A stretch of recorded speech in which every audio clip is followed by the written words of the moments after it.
நினைவதும் வாய்மை மொழிவதும் அல்லால் கனை கழல் ஈசனை காண அரிதாம்.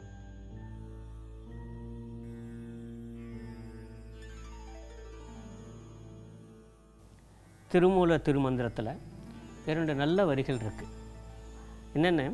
நினைவதும் வாய்மை மொழிவதும் அல்லால் கனைகழல் ஈசனை காண அரிதாம் அப்படின்னு ஒரு திருமூல திருமந்திரம். இது 10வது திருமுறையில் இருக்குது. என்ன சொல்கிறாங்க அப்படின்னா, இறைவனுடைய திருவடிகளை காண்பதற்கு 2 வழிகளை சொல்கிறாங்க திருமூல திருமந்திரம். என்ன சொல்லணும்னா, நினைவதும் வாய்மை மொழிவதும் இரண்டும். ஒன்று இறைவனை நினைப்பது, இன்னொன்று வாய்மை மொழிவது. இறைவனை எண்ணுதல் பற்றி நம்ம ஏற்கனவே பல முறை பார்த்துருக்கோம். இந்த வாய்மை மொழிவது தான் மிக முக்கியமான ஒரு சொற்றொடர். அங்கே என்ன சொல்கிறாங்கன்னா, வாய்மை மொழிவது அப்படிங்கிறது என்ன சொல்ல வரான் அப்படின்னா, எது வாய்மை அப்படிங்கிற ஒரு கேள்வி நமக்கு உண்மையிலே வருது. உண்மை மெய் அப்படிங்கிறது தான் வாய்மைன்னு நம்ம சொல்கிறோம். இந்த வாய்மையை தான் உண்மையிலே வாழ்க்கையுடைய அடிப்படை நெறியாக இருக்க வேண்டும் அப்படின்னு நம்ம சொல்லியிருக்கோம். ஆக சத்தியமேவ ஜெயத்தே நம்ம பார்க்குறோம், வாய்மையை வெல்லும் அப்படின்னு பார்க்குறோம். இது பல சமயங்களில் நம்ம என்ன நினச்சிட்டு இருக்கோம்னா, உண்மை பேசுதல் மட்டும்தான் வாய்மை அப்படின்னு நினச்சிட்டு இருக்கோம். அப்படி இல்லை. எந்த ஒரு உயிருக்கும் தீங்கு விளைவிக்காமல் வாழக்கூடிய ஒரு வாழ்க்கை தான் வாய்மை சார்ந்த வாழ்க்கை அப்படின்றாங்க. மீண்டும் ஒரு முறை சொல்கிறோம், எந்த ஒரு உயிருக்கும் தீங்கு விளைவிக்காமல் வாழ்கிற வாழ்க்கை தான் வாய்மையான ஒரு வாழ்க்கை அப்படின்றாங்க.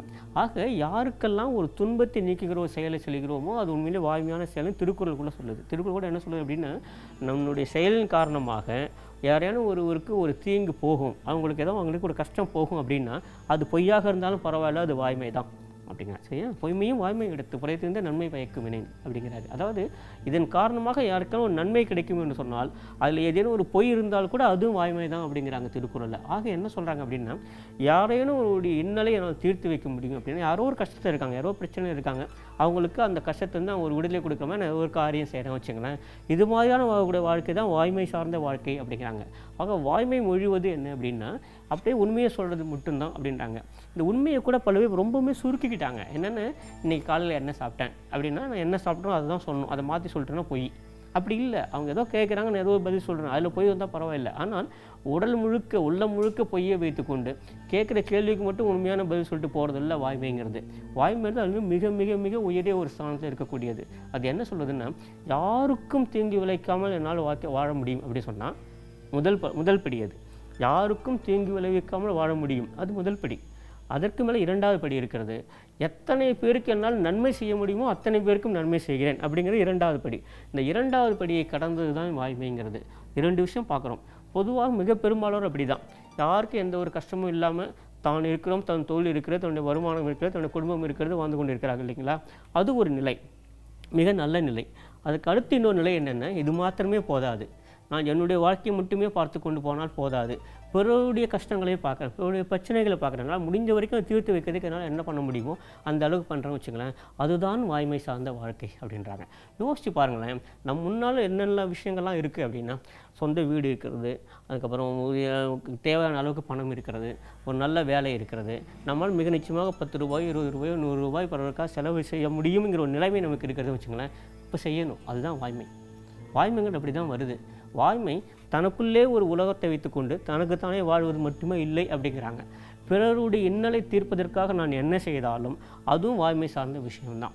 இல்லை, முக்கியமான விஷயம் கவனிக்கணும். பல பேர் கேட்கக்கூடிய விஷயம் என்னென்னா, என்னோட கஷ்டத்தை யாரும் வரல இல்லையா, என்னோடய பிரச்சனை ஒன்று நானே தான் பார்த்துக்கிட்டேன், இன்னொரு பிரச்சனை நான் ஏன் பார்க்கணும்? இதுதான் எல்லோரும் கேட்கக்கூடிய கேள்வி. எனக்கு ஒரு பிரச்சனை வந்தபோது, எனக்கு ஒரு இன்னல் வந்தபோது எனக்கு யாரும் உதவிக்கு வரவே இல்லையா, நானே தானே பார்த்துக்கிட்டேன், இன்னொருடைய இன்னலுக்கு நான் ஏன் போகணும் அப்படிங்கிற. அப்படி இல்லை. அது வாய்மை சார்ந்த வாழ்க்கையே அல்ல. அதெல்லாம் ஏதோ ஒரு மேற்கத்திய சிந்தனையின் மூலமாக வந்த ஒரு தாக்கம். அப்படி இல்லை. நான் எவ்வளோ கஷ்டப்பட்டாலும் பரவாயில்ல, என்னை விட கஷ்டத்தில் யாராக இருந்தாங்களோ அவங்களுக்கு நான் உதவி தான் ஆகணும் அப்படிங்கிற எண்ணம் இருக்கிறது இல்லையா, அதுதான் வாய்மை சார்ந்த எண்ணமாக இருக்க முடியும். மிக உயரிய எண்ணம் அதுதான். இதுதான் என்னுடைய வாழ்க்கை மொழிய வேண்டும் அப்படிங்கிறாங்க. அருணகிரிநாதர் என்ன சொன்னார் அப்படின்னா, இது எப்படி வரணும் அப்படின்னா, வாய்மை சார்ந்து நம்ம திருமூல திருமந்திரத்தில் வருது. இது அவர் என்ன சொல்கிறேன்னா, வாய்மை மொழிவது அப்படின்னா உண்மை சொல்கிறது அப்படிங்கிற பல பேர் அது பொருள் உணர்ந்து கொள்கிறார்கள். அப்படி இல்லை. என்னுடைய வாழ்க்கை எதை மொழிய வேண்டும் என்று சொன்னால், எதை சொல்ல வேண்டும் என்று சொன்னால் அது வாய்மையை சொல்ல வேண்டும். பல பேர் சொல்லுவாங்க, மகாத்மா காந்தி சொல்லும்போது, his life itself is a message. அவருடைய வாழ்க்கையே ஒரு செய்தி. மகாத்மா காந்தி பற்றி சொல்லிக்கிற போது அவர் என்ன சொல்ல வந்தார் அப்படின்னு பார்த்தீங்கன்னாக்க, அவர் என்ன வாழ்ந்தாரோ அதுதான் அவர் சொல்ல வந்த செய்தியும் கூட அப்படின்னு சொல்லுவாங்க இல்லைங்களா? அப்படி தான் இருந்தாகணும். என்னுடைய வாழ்க்கை எதை மொழிவதாக இருக்க வேண்டும், என்னுடைய வாழ்க்கை பிறருக்கு என்ன சொல்வதாக இருக்க வேண்டும் அப்படி சொன்னால் அது வாய்மை மொழிவதாக இருக்க வேண்டும். நல்லா பார்க்கணும், நான் வாய்மை சொல்கிறேங்கிறது இல்லை, என்னுடைய வாழ்க்கையே வாய்மையை சொல்வதாக இருக்க வேண்டும். அதுதான் மிக முக்கியம். எல்லாரும் என்ன நினச்சிட்டு இருக்காங்க, வாயிலிருந்து வருவதுதான் வாய்மை. இல்லை, வாழ்க்கையிலிருந்து வருவதுதான் வாய்மை. இரண்டுக்கும் வித்தியாசம் இருக்குது. பல பேர் என்ன சொல்கிறாங்கன்னா, உண்மை பேசுதல் அப்படின்னா வாயிலிருந்து வரக்கூடியது இல்லை, உண்மையாகவே வாழ்தல்னு ஒன்று இருக்குது. ஆக உண்மையாக வாழ்தல் தான் வாய்மையாக இருக்க வேண்டும். ஸோ என்னுடைய வாழ்க்கை எதை மொழிய வேண்டும், என்னுடைய வாழ்க்கை எதை சொல்ல வேண்டும், என் பிற்கால சந்ததியினருக்கு, என்னை சுற்றி இருப்பவர்களுக்கு என்னுடைய வாழ்க்கை எதை சொல்கிறது என்று பார்த்தீங்கன்னாக்கா அது வாய்மையை சொல்கிறதாக இருக்க வேண்டும். அதுதான் ஈசனை காண்பதற்கான ஒரு மிகச்சிறந்த வழி அப்படிங்கிறாங்க திருமூல திருமந்தத்தில் 10வது திருமுறை அது. அதில் திருமூல சொல்கிறாங்க. ஆக என்ன மாதிரி நல்ல ஒரு செய்தியும் கொடுக்குறாங்க பாருங்களேன். ஈசனை காண்பதுங்கிறது மிக நல்ல விஷயம். ஆனால் அதற்கான வழி என்னன்னு சொல்லுகிற போது மிக நல்ல ஒரு செய்தியை திருமூல திருமந்தம் முன்வைக்கிறார். என்ன அப்படின்னா, உங்களுடைய வாழ்க்கை வாய்மையை மொழிவதாக இருக்கட்டும். அப்படின்னா என்ன அர்த்தம் அப்படின்னா, வாய் பேசுகிற உண்மையையும் தாண்டி உண்மையாகவே வாழ்ந்து பாருங்கள். அதுதான் ஈசனை அடைகிற சிறந்த வழி.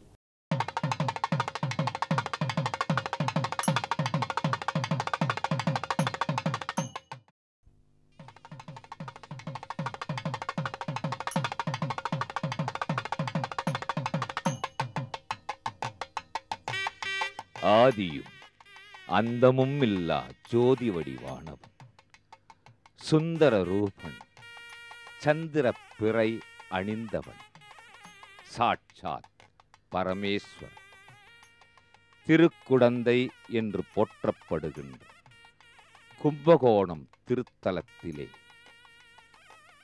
ஸ்ரீ ஆதி கும்பேஸ்வரர் திருவாலயத்திலே பரம்பொருளான இறைவன் எழுந்தருளி அருள்பாலித் தருளுகின்றான். திருக்குடந்தை மகாமக பெருவிழா தீர்த்தவாரி அருள்மிகு ஆதி கும்பேஸ்வரர் திருக்கோயிலின் சார்பில் அமைந்தருள்வதாகும். இத்திருக்கோயில் கும்பகோணம் திருத்தலத்தின் நகரத்தின் மையப் பகுதியில் அமைந்தருளியுள்ளது. 30,187 சதுர அடி மனைப்பரப்பில் உள்ளது. ராஜகோபுரம், கைலாச கோபுரம், கட்டகோபுரம், மூலவர் கோபுரம் என 4 கோபுரங்களை கொண்டது. இறைவர் ஆதி கும்பேஸ்வரர், அமுத கும்பேஸ்வரர், அமுதேஸ்வரர், சுயம்பு வடிவானவர், அம்பாள் அருள்மிகு மங்களநாயகி, மந்திர பீடேஸ்வரி, வளர்மங்கை, மந்திரபீட நலத்தார் என்ற திருநாமங்களுடன் அருள்பாலித் தருளுகின்றார். சக்தி பீடங்களில் ஒன்றான ஆதி கும்பேஸ்வரர் திருத்தலத்தில் முழுமுதற் கடவுளான விநாயகப் பெருமான் வன்னிமர பிள்ளையாராக வணங்கப்படுகின்றார்.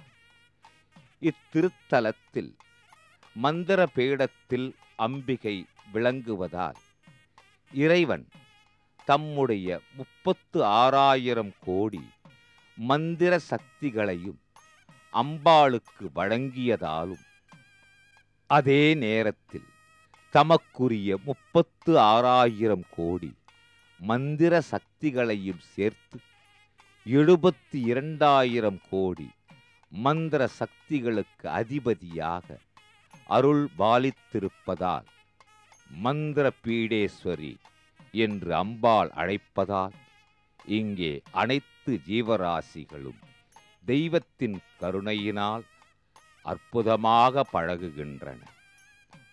ஆதி விநாயகர் அமைந்தருளிய திருத்தலத்தில் பெருமானும் பெருமாட்டியும் அருட்கோலத்தில் எழுந்தருளி அண்டி வரும் பக்தர்களின் துயர் பிணிகளை துடைத்து நிறைகளை தேக்கி நிம்மதியை தருகின்றனர். பிரளய காலத்தில் சிவபெருமான் கிராதமூர்த்தி என்ற நாமத்துடன் வேடர் உருவத்தில் தோன்றி அமுதம் நிரம்பிய கும்பத்தை தன் அம்பினால் உடைத்து அதிலிருந்து சிந்திய அமுதத்தால் லிங்கம் உருவாக்கி அதிலேயே அந்தர்தியானம் அமர்ந்து அருளினார். அந்த கிராதமூர்த்தி சிலை உள்ள கருவறையும் அம்பாள் சந்நிதியிலேயே அமைந்தருளி உள்ளது. திருக்கோயிலின் மூலவர் ஸ்வயம்ப மூர்த்தி என்பதனால் தங்கக் கவசம் சாத்தியே அபிஷேகம் அமைந்தருளுகின்றது. எல்லா விடங்களிலும் கருங்கல்லால் ஆன அற்புதமான கலைத்திறமை வெளிப்படும் தூண்களும் சிற்பங்களும் தமிழனின் பெருமையை எடுத்துக் காட்டுகிறது. இறைவி மந்திர பீடேஸ்வரி தம்மை வணங்கி வழிபடுபவர்களுக்கு மந்திர பீடத்தில் எழுந்தருளி நலம் தருவதால் மந்திரபீட நலத்தள் என்றும் ஒரு திருப்பெயர் அமைந்தருளியது. தம்மை வணங்குபவர்களின் நோய்களை போக்கச் செய்வதால் நோயறுக்கும் பறை என்றும் பெயர். அம்பாளின் உடற்பாகம் பாதநகம் முதல் சிரசு வரை 51 சக்தி வடிவ பாகங்களாக திருக்காட்சி பொழிகின்றன. மற்றைய திருத்தலங்களில் அமைந்தருளியுள்ள சக்தி பீடங்கள் ஒரே ஒரு சக்தி திருவடிவை மட்டும் கொண்டதாக அமையும். ஆயின் இத்திருத்தலத்தில் அம்பாள் 51 சக்தி திருவடிவங்களையும் தன்னகத்தே ஒன்றாய் உள்ளடக்கி சக்தி பீடங்களுக்கெல்லாம் தலையாயதாக விளங்கி அருள்பாலித் தருளுகின்றார். தமிழனின் பெருமை, தமிழகத்தின் பண்பாடு, நாகரீகம், கலாச்சாரம், அமிழ்தெனும் இனிதான தமிழ்மொழி, அதிலும் அமைந்தருளிய கலை அனைத்தையும் ஒருங்கே கொண்டு இறையருளின் திருவருளால் அமைந்தருளியுள்ளது அருள்மிகு ஆதி கும்பேஸ்வரர் திருவாலயம். வண்ண மாடங்களும் வடிவமைப்புகளும் ஒரு மனிதனின் எண்ணத்திற்கேற்ப அமைந்தருளி இருக்கின்றது இத்திருக்கோயில். மாலைதனில் வந்து வீதிதனில் நின்று என்று தொடங்கும் திருப்புகழால் அருணகிரிநாதர் இத்திருத்தல முருகப்பெருமானை சிறப்பித்து பாடி அருளியுள்ளார். இத்திருக்கோயிலின் நந்திக்கு முன்பாக சற்று நின்று அண்ணார்ந்து பார்த்தால் மேல் தளத்தில் 27 நட்சத்திரங்களுடன் 12 ராசிகளை ஒரே கல்லில் செதுக்கப்பட்டிருப்பது தெரிகின்றது. 4 பக்கங்களிலும் கருங்கல்லால் ஆன 4 சங்கிலிகள் தொங்குகின்றன. கலையழகின் சிறப்பு அம்சம் இறையருளின் கருணையினால் அமைந்தருளி இருக்கின்றது. அருள்மிகு ஆதி கும்பேஸ்வரர் அருவமில்லாதவர், உருவமில்லாதவர் ஆயினும் இறையருளின் பேரருளால் இவ்வுலகத்தில் ஆக்கல், காத்தல், அழித்தல், மறைத்தல், அருளல் என்ற 5 தொழிலையும் நடத்தி அகில புவனங்களை காத்து ரட்சித்து அனைத்து மக்களையும் வாழ வைத்துக் கொண்டிருப்பவர் அருள்மிகு ஆதி கும்பேஸ்வரர். திருக்குடந்தை என்று போற்றப்படுகின்ற கும்பகோணத்தின் பெருமையையும் அருமையையும் அகிலத்திற்கு அறிவிப்பது பொற்றாமரை குளம் மகாமக தீர்த்தம். ஆதி கும்பேசர் உயிர் படைப்பிற்கு முன்னதாக இத்திருத்தலத்தில் உறைந்தருளினார். பூதமும் கடந்து, பொறிகளும் கடந்து, புலன்களும் கடந்து, மேற்கரண பேதமும் கடந்து, கலை முதலாக பிறங்குமோர் ஏழொடு விந்து நாதமும் கடந்து விளங்கும் ஓங்கொளியில் நானிலம் உயர்ந்திட மதமும் கோதமும் கடந்ததோர் உளங்களை விளைந்தோர் கும்பத்து தோன்றியதன்று. ஆக எது எவ்வாறாயினும் இறையருளின் திருவிளையாடலை ஒரு சாதாரண மனிதன் அறிந்து புரிந்து கொள்வது இயலாத காரியம். மூர்த்தி, தலம், தீர்த்தம் ஆகிய மூன்றாலும் மிகச் சிறப்பு வாய்ந்தது திருக்குடந்தை என்று போற்றப்படுகின்ற கும்பகோண திருத்தலத்தில் அமைந்தருளி இருக்கின்ற அருள்மிகு ஆதிகும்பேஸ்வரர் திருக்கோயில். கும்பத்தை இடமாக கொண்டதால் குடந்தை என்று பெயர். ஆனால் அந்த குடந்தை அனைத்து பாவங்களையும் நீக்கும் என்பது திருநாவுக்கரசர் என போற்றப்படுகின்ற அப்பர் பெருமானின் அருள் வாக்கு. குடமூக்கே குடமூக்கே என்பீராகில் கொடுவினைகள் தீர்ந்தானை குறுகலாமே. எந்த வினை வந்தாலும் அந்த வினையை வந்த வினையாக ஏற்றுக்கொள்ளாமல் இறைவனடியை ஒரு மனிதன் இறுகப் பற்றிக் கொண்டால் அந்த மனிதனின் வாழ்வில் இகபர சுகம் கிட்டும் என்பது அருளாளர்கள், ஆன்மீக மகான்கள் ஆகியோரின் திருவாக்கு. ஆடியாடி ஆடியாடி வாழ்ந்தாலும் ஒரு நாள் அந்த ஆடிய பாதமான ஆண்டவனிடம் தஞ்சம் அடைய வேண்டும். அவன் பாதங்களை பற்றி கொண்டால், அதிலும் பற்றை விட்டு பதம் பற்றினார் அந்த பக்தனுக்கு அனைத்து சுகங்களும் பற்றும் என்பதற்கு ஆதாரமே அருள்மிகு ஆதிகும்பேஸ்வரர் ஆலயம் ஆகும்.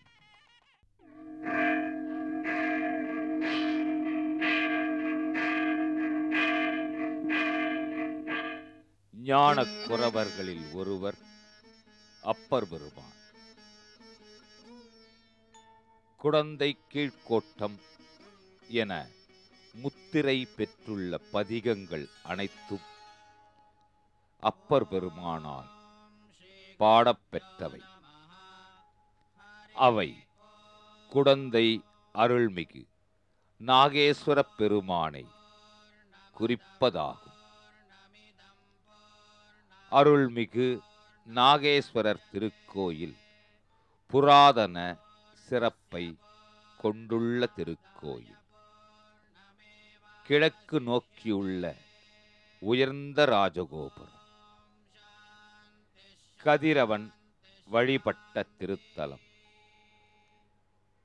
கதிரவன் இத்திருக்கோயிலில் எழுந்தருளி இருக்கின்ற இறைவனை வழிபட்டு விஸ்வகர்மாவின் சாபத்தினால் தாம் இழந்த ஒளியை மீண்டும் பெற்றார் என்பது புராண வரலாறு. ஒவ்வொரு ஆண்டும் சித்திரை மாதம் 11ஆம் நாள் சிவலிங்கத்தின் சிரசு மீதும் 12ஆம் நாள் லிங்கத்தின் நடுப்பகுதியிலும் 13ஆம் நாள் பாதத்திலும் கதிரவனின் கிரணங்கள் நேரடியாக விழுகின்றன. திருக்கோயிலின் தல விருட்சம் வில்வம்.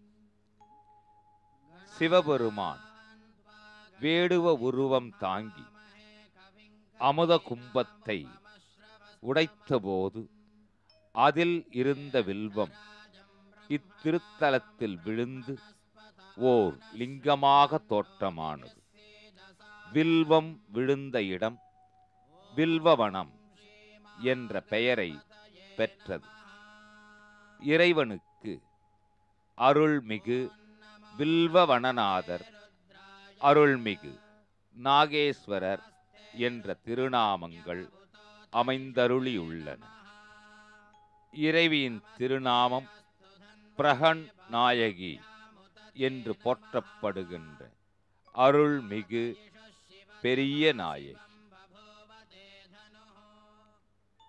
திருக்கோயிலின் ராஜகோபுரத்தை கடந்து உள்ளே நுழைந்ததும் புராதனமான சிங்கக்கிணற்றை காணலாம்.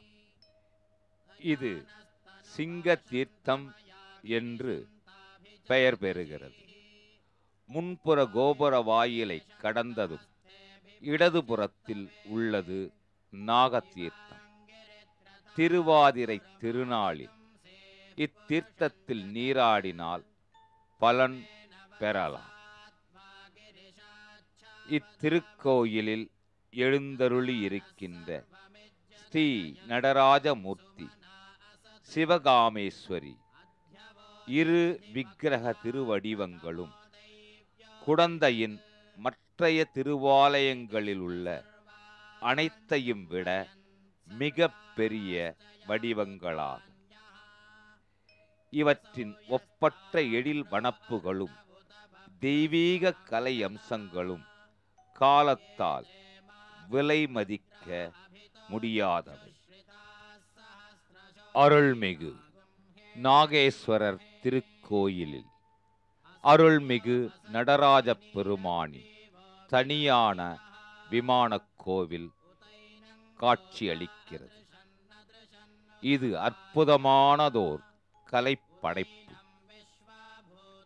இந்த விமானக் கோவிலின் இரு பக்கங்களிலும் சுமார் 7 அடி உயரத்திற்கு அமைந்திருக்கும் கற்சக்கரங்களையும் 2 வலிய குதிரைகள் அவைகளை இழுத்து கொண்டு வருவது போலிருக்கும் அமைப்பையும் காண்கின்ற போது இது தேவலோகத்திலிருந்தே வரப்பட்டிருப்பதை போன்று கருதலாம். கற்சக்கரங்கள் இரண்டிலும் அமைந்துள்ள அற்புதமான சிற்பத் திறமையை போற்றினாலும் போதாது. இதனை பிரபஞ்சத்தின் காலச்சக்கரம் என்று கொள்ளலாம். இச்சக்கரத்தில் அனைத்து ராசிகளும் அமைந்திருக்கின்றன. கோனார்க் என்ற திருத்தலத்தில் அமைந்திருக்கின்ற கதிரவன் திருக்கோயிலில் உள்ள சக்கரத்தை விட இது சற்றே உயரமாக காணப்படுகின்றது. இந்த விமான கூடத்திற்கு இரு மருங்கிலும் அம்பாரிகளோடு அமைந்த 2 பட்டத்து யானைகளின் மீது இரு வேந்தர்கள் அமர்ந்து பவனி வரும் திருக்கோலமும் ஓர் அற்புத காட்சி. எழில் வனப்புகள், தெய்வீக கலை அம்சங்கள் அனைத்துமே வண்ணத்தில் வாரி இறைத்து எண்ணத்தில் பதிந்து விடுகின்றது. இது ஆதிசேஷன் வழிபட்ட திருத்தலம்.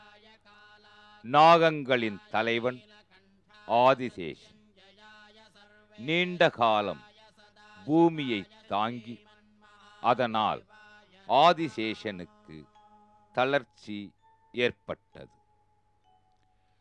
சோர்வையும் தளர்ச்சியையும் போக்கிக் கொள்ள, புதிய பலம் பெற ஆதிசேஷன் திருக்கைலாயத்திற்கு சென்று சிவபெருமானிடம் முறையிட்டார். வையனே, வையம் தாங்க வலியிலேன் ஓலம் என்று கதறினார். அதற்கு சிவபெருமான் கீழை கோட்டம் சென்று நீராடி அங்குள்ள இறைவனை வழிபட்டால் இழந்த வலிமை பெறலாம் என்று அருள்பாலித்தருளினார். ஆதிசேஷன் மகா சிவராத்திரி நாளில் குடந்தைக்கு வந்தார். தீர்த்தத்தில் நீராடினார். இத்திருத்தல சிவபிரானையும் அம்பாளையும் வழிபட்டார். இறைவன் ஆதிசேஷனுக்கு திருக்காட்சி தந்தருளினார். அது மட்டுமின்றி பூமியை தாங்கும் வலிமையை வரமாக வழங்கினார். ஆதிசேஷன் மூழ்கி எழுந்த தீர்த்தம் நாக தீர்த்தம் எனப்படுகிறது.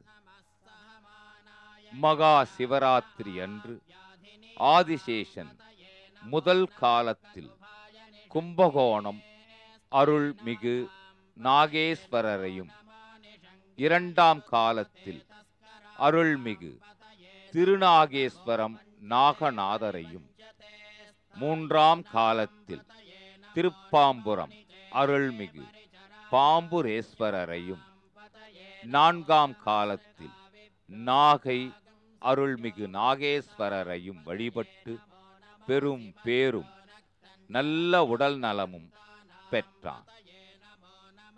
இன்றும் சிவராத்திரி திருநாளில் இந்த முறைப்படி சென்று பக்தர்கள் வழிபட்டு வருகின்றனர்.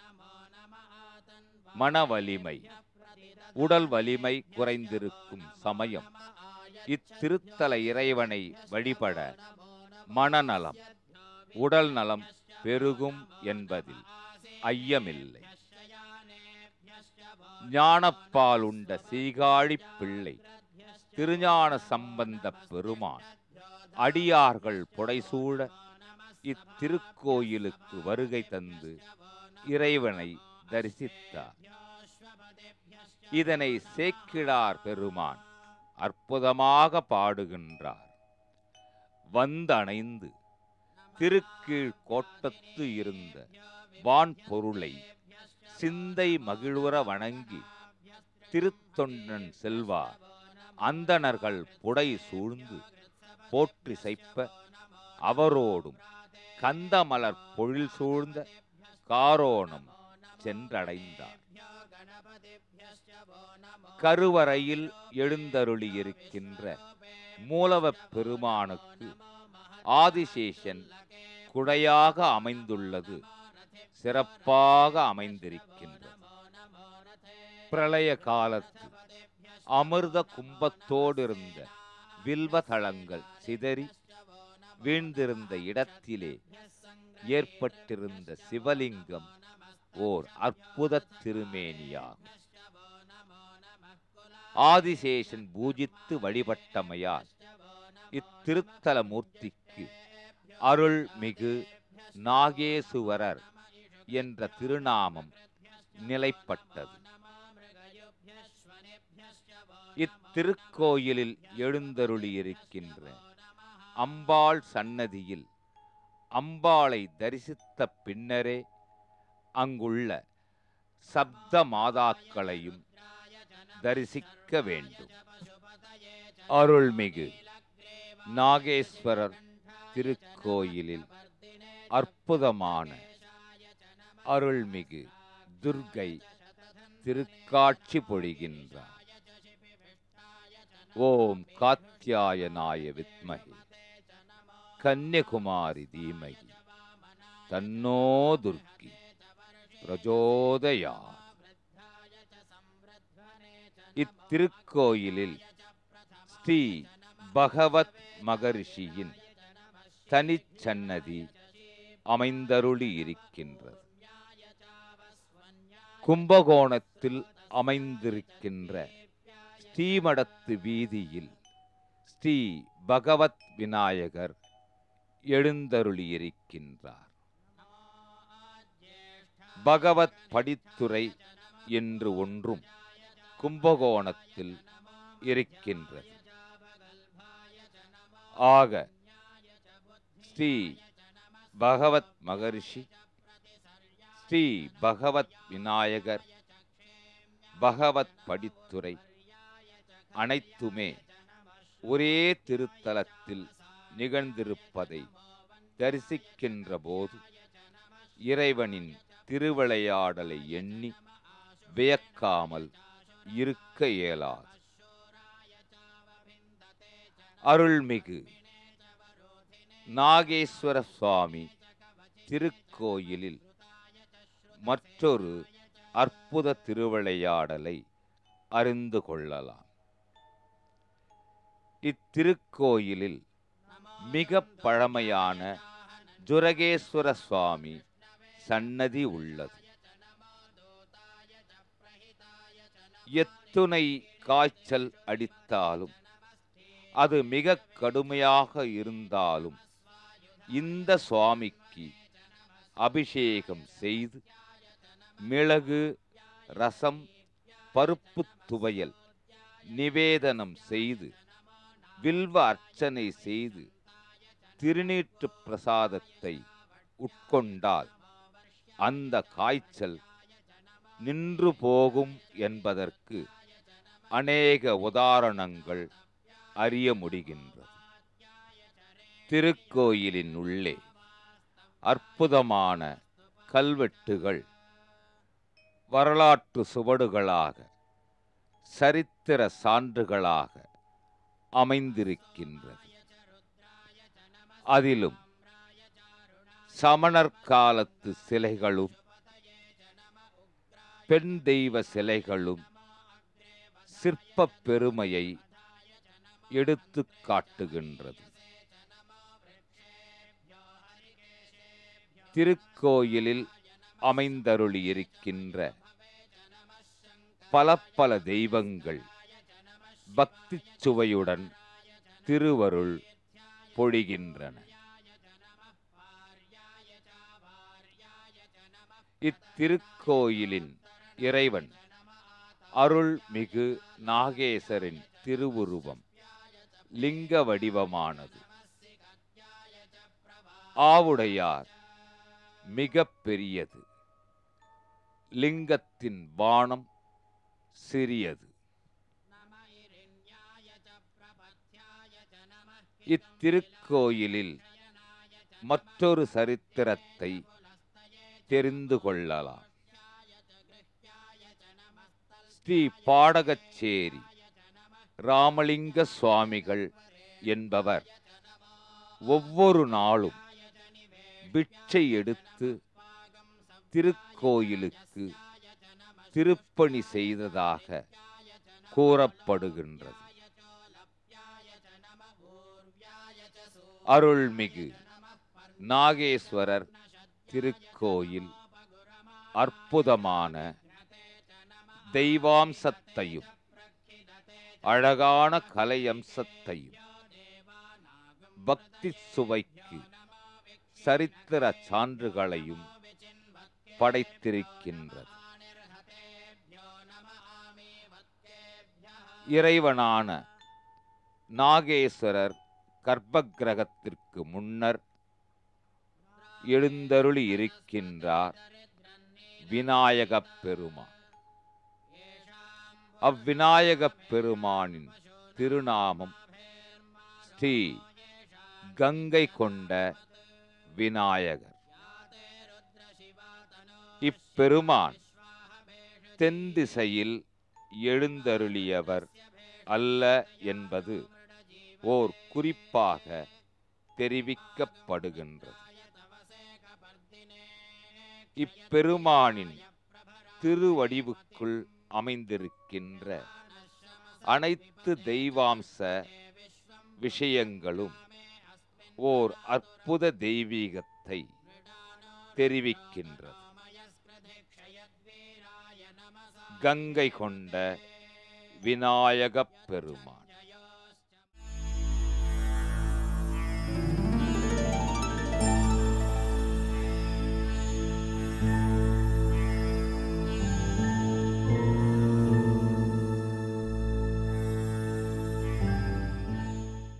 பித்ரு கர்மாக்களை ஏன் பெண்கள் செய்யக்கூடாது? ஒவ்வொரு செயலுக்கும் ஒவ்வொருத்தர். இப்போ எல்லாரும் எல்லாம் செய்யலாம் இருந்தால் கூட சில விஷயங்கள் சில பேர்கள் தான் பண்ணணும் நம்ம நேர்த்தி வகுத்திருக்குது நம்ம சாஸ்திரங்கள். அது மாதிரி சாஸ்திரங்கள் சொல்லும் பொழுது பெண்களுக்கு இந்த பிதுர்கர்மாக்களுக்கெல்லாம் அதிகாரம் கிடையாதுன்னு சொல்லியிருக்கு. அதே ஒரு குடும்பத்தில் பார்த்தேன்னா தீபம் ஏற்றணுன்னா புருஷால் ஏற்ற சொல்ல மாட்டாள். உங்கள் காலத்தில் யாராவது பொண்டுகள் இருந்தால் கூப்பிடு விளக்கேற்ற சொல்லு அப்படின்னு சொல்லுவாள். ஒரு வாசலில் ஒரு கோலம் போடணும் அப்படின்னா புருஷால் போய் நீ போடு அப்படின்னு சொல்ல மாட்டாள். என்ன சாஸ்திரம் சொல்கிறது, பெண்கள் தான் கோலம் போடணும். இந்த காலகட்டத்தில் எதிர்க்க திறந்தோன்னா அடுத்த வீடு இருக்குது, கோலம்லாம் போட முடியாத சூழ்நிலை.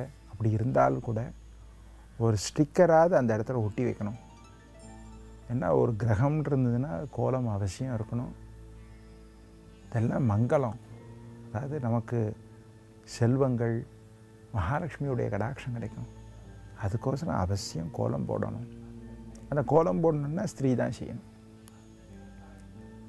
இப்போ ஏதாவது ஒரு பூஜைகள் பண்ணுறோம், ஆற்றுல ஏதாவது ஒரு யஜ்யங்கள் பண்ணுறோம், ஆச்சாரியருக்கு சம்பாவனை பண்ணுறோம். அந்த உரிய ஆச்சாரியர் அந்த பூஜையெல்லாம் நடத்தி கொடுத்த முன்னே அவருக்கு ஒரு மரியாதை பண்ணும் பொழுது இரண்ய கர்ப்பகர்ப்பஸ்தம் அப்படின்னு சொல்லி அவருக்கு சம்பாவனை மரியாதை செய்யும் பொழுது நிச்சயம் துணைவியார் தன்னுடைய திருக்கரத்தால் ஒரு சொட்டு ஜலம் அதில் அந்த வெத்தலைப்பாக்கில் விடணும். விட்டு கொடுத்தாதான் அது பூர்த்தி ஆகும். சில சமயங்கள் யஜ்யங்கள் நடக்கிறது, ஆற்றுல துணைவி இல்லை அப்படின்னா இவாளே அந்த ஜலத்தை விட்டு கொடுக்கணும். அவள் இருக்கிறதாக நினச்சி, நான் ராமபிரான் அயோத்திய மாநகரில் ராஜசூய யாகம் பண்ணுறா, சீதாதேவி காட்டில் இருக்கா. இப்போ என்ன பண்ணுறது? உடனே சீதாதேவி மாதிரி ஒரு உருவத்தை சொர்ணத்தில் பண்ணி அதன் பக்கத்தில் உட்கார வச்சுட்டு இவர் யஜ்யம் பண்ணுறார். அப்படி ஆச்சாரியர்களுக்கெல்லாம் சம்பாவனை பண்ணும் பொழுது சீதாதேவியாக நினச்ச அந்த பிம்பத்துடைய கையில் தொட்டு இவர் ஒரு சொட்டு ஜலம் விட்டு அதை அவளுக்கு சமர்ப்பணம் பண்ணுறார். அதனால தான் காஞ்சிபுரம்னு சொல்கிறக்கூடிய ஒரு திவ்யமான க்ஷேத்திரம். இந்த க்ஷேத்திரத்தில் பார்த்தேன்னா ஏகாம்பரநாத சுவாமி அவர் என்ன பண்ணுறார், ஒரு படி நெல் எடுத்துடுறார், அதை எடுத்து காமாட்சியிட கொடுக்குறார். அவருடைய ஆத்துக்காரி பேர் காமாட்சி. அவகிட்ட கொடுத்து, அம்மா நீ அறம் பண்ணு அப்படின்னு சொல்கிறார். உடனே காமாட்சி அம்பாள் 2 நாழிகையில் 36 அறங்கள் பண்ணுறாளாம். அறம்னு சொன்னால் தர்மகாரியங்கள். அந்த தர்மகாரியங்கள் 36 அறங்கள் சொல்கிறது. அதை 2 நாழிகையில் தயார் பண்ணாலாம். அதனால் அம்பாளுடைய நாமங்களில் தமிழ் போற்றி அர்ச்சனையில் சொல்லும் பொழுது அறம் வளர்த்த நாயகியே போற்றி போற்றி அப்படின்னு சொல்லுவாள். தஞ்சாவூர் பக்கத்தில் திருவையாறுன்னு ஒரு க்ஷேத்திரம். அந்த க்ஷேத்திரத்தில் பார்த்தீங்கன்னா அம்பாளுடைய திருப்பெயரே தர்ம சம்வர்தனின்னு சொல்லுவாள். தர்ம சம்வர்தனி. தமிழில் சொல்லும் பொழுது அறம் வளர்த்த நாயகி அப்படின்னு சொல்லுவாள். ஆக இந்த தர்மகாரியங்கள் இந்த சுபகாரியங்கள்லாம் பண்ணுறச்சே அவசியம் பெண்கள் இருக்கணும். பெண்களுக்கு அந்த இடத்துல ரொம்ப முக்கியத்துவம் கொடுக்குறா. ஆனால் கர்மாக்களை சொல்லும் பொழுது அவளுக்கு அவ்வளோவா அந்த கர்மாக்கள் பிதுர் கர்மாக்களுக்கெல்லாம் அதிகாரம் கொடுக்கல. இதெல்லாம் தர்மகாரியங்கள் பண்ணுறதுனால அவளுக்கு பேர் தர்ம பத்னின்னே பேர் வருது.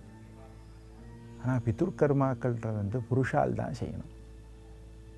ஒரு வீட்டில் புருஷாலே இல்லை, ஸ்திரீகளோடு இருக்கா, ஸ்திரீகள் தான் இருக்கா அப்படின்னா அந்த ஸ்திரீகள்கிட்ட தர்பையை கொடுத்து அதை வாங்கி யாராவது ஒரு புருஷால் செய்யலாம் தவிர அந்த ஸ்திரீ நேரடியாக செய்யக்கூடாது. ஏன்னா பெண்களுக்கு சில விதமான அசௌகரியங்கள்லாம் இருக்குது. நாம் கேட்கலாம், இந்த அசௌகரியங்கள்லாம் நின்று போய்ட்டு வா பண்ணலாமே அப்படின்னு சொல்லலாம். ஆனால் சாஸ்திரம் அனுமதிக்கலை. நம்ம தர்மசாஸ்திரத்தில் பெண்ணுக்கு அவ்வளோ முக்கியத்துவம் கொடுத்தும் இந்த பிதுர்கர்மாக்கள் சொல்லும் பொழுது அந்த பிதுர்கர்மாக்கள் புருஷால் தான் செய்யணும், அவளுக்கு அதிகாரம் இல்லைன்னு ரொம்ப நிர்தாட்சண்யமாக சொல்லிடுத்து. சாஸ்திரத்தை சொல்லும் பொழுது ஒரு தந்தையை போல சொல்லும். ஒரு தந்தையை பார்த்தேன்னா ஒரு குடும்பத்தில் ரொம்ப கண்டிப்போடு இருப்பா. இதை செய்ய அதை செய்யாத அப்படின்னு ஒரு ஆணையிட்டு இருப்பா. ஒரு தாயை பாருங்க, அதே தாய் என்ன பண்ணுவா, ரொம்ப எளிமையாக சொல்லிக் கொடுப்பா. நீ இதை பண்ணுறாக்கண்ணா, இதை செய்ய முடியலையா, இதை செய். அது மாதிரி சாஸ்திரமும் சொல்லும். ஒரு நண்பனை போல் நமக்கு ஃப்ரெண்டு கிட்டக்க தான் நம்ம சில இதெல்லாம் ஆலோசனை கேட்போம். ஏண்டா இது மாதிரி இருக்குடா, என்னடா செய்வோம், வண்டி வாங்கலான்னு நினைக்கிறேன், என்ன வண்டி வாங்குறதுன்னு தெரியல. உடனே அவன் நண்பன் சொல்லுவான், உனக்கு ஏற்ற வண்டி இந்த வண்டி தான்டா, நீ இதை வாங்கிக்கோ அப்படின்னு சொல்லுவான். அது மாதிரி சாஸ்திரம் சில விதமான சங்கடங்கள் ஏற்படும் பொழுது இது இப்படி செய், இது இப்படி செய்யலைன்னா இது இப்படி செய்யலாம்ப்பா, உனக்கு இது ஏற்றது அப்படின்னு அறிவுரை சொல்லும். குருவாக இருந்து வழிகாட்டும். குரு தான் வழிகாட்டுவார். எனக்கு ஒன்றுமே தெரியல, எனக்கு வழிகாட்டு அப்படின்னு சொல்லி சாஸ்திரத்திட்ட போய் நின்னோன்னா அது குரு மாதிரி இந்த வழியில் போன்னு சொல்லும். அப்பேற்பட்ட சாஸ்திரங்கள் பிதுர்கர்மாக்கள் செய்யறதுக்கு பெண்களுக்கு அதிகாரம் கொடுக்கல. என்ன சில காரணங்கள், அசௌகரியங்கள், சில விசேஷங்கள், அவள் தர்மத்துக்கு வந்த வேலையை தவிர கர்மாவை செய்யறச்சே அவள் கூட இருக்கணும்னு சொல்லியிருக்கே தவிர ஒவ்வொரு கர்மா செய்யும் பொழுதும் அவளை கூட வச்சுக்கோன்னு சொல்லலை. அதனால் பெண்களுக்கு இந்த பிதுர்கர்மாக்களில் அதிகாரம் கிடையாது. வினாக்களை அனுப்ப அருள் நேரம் ஜெயா டிவி, தபால் பெட்டி எண் 3173, சென்னை 6,32,000.